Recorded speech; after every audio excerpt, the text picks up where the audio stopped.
Shalom Aleichem à toutes et à tous. Dans le cadre du Shabbat mondial, je voulais nous donner encore un enseignement depuis l'année dernière pour cette année, 5186-2025, par Parashat Vayera, ce qui pourrait nous motiver à faire mieux ce Shabbat et aussi les Shabbatot qui vont suivre. On a appris dans la Parashat Bereshit qu'on a lu il y a quelques semaines que Akadosh Baruch Hu a béni le 7e jour et il a sanctifié. On ne gagne pas notre vie malgré Shabbat, on gagne notre vie grâce au Shabbat. L'abondance, la bénédiction dont nous bénéficions toutes les semaines sont acheminées par l'intermédiaire du Shabbat avec une telle profusion qu'elle se répercute sur les jours qui la précèdent et les jours qui suivent. Le Shabbat n'est pas un jour mort pour les affaires. C'est au contraire ce jour-là qui insuffle la vie, le dynamisme à toutes nos entreprises.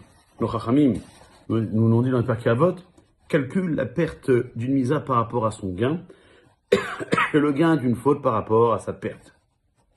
La perte d'une misa, c'est quoi? Quelles que soient les difficultés financières, physiques ou autres que cela implique. Par exemple, le propriétaire de magasin se sacrifie pour observer, honorer Shabbat en le fermant le Shabbat. Et dans son cas, la perte d'une misva correspond aux clients qui vont pas être servis, aux profits qui vont manquer parce que son magasin va être fermé. Le gain d'une misva, c'est la récompense qu'Akadosh Baruch Hu nous accordera pour avoir gardé le Shabbat, qui est le Mekor Ameracha, comme on dit les Chadodi, le source de toutes les bénédictions, à travers les dividendes supplémentaires, y compris dans ce monde pour le sacrifice spécial qui a été effectué. Et donc, les Chachamim le diront dans un autre chapitre de Pirkei Avot, l'Efum Sahara Agra, que en fonction de l'effort, la récompense y est.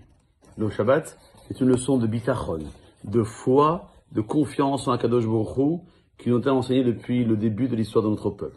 Au cours des 40 années dans le désert, n'ayant que le sable à notre pied et le ciel au-dessus de notre tête, nos ancêtres ont été nourris par la manne. Cette nourriture miraculeuse qui tombait du ciel, jour après jour, en quantité précise et suffisante pour chaque journée. Les concepts de manne et de Shabbat sont étroitement liés, ils sont l'un comme l'autre, essentiellement une question de bitachon.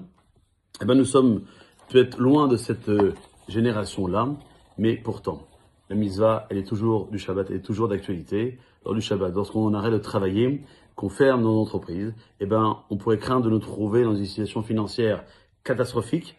Le fait de fermer ce jour, de ne pas penser au Shabbat, nous amènera à cette conviction que Akadosh Baruch Hu se souciera de nous demain, comme il l'a fait hier et aujourd'hui. Shabbat Agadol, au Mevorach. Kol Tov.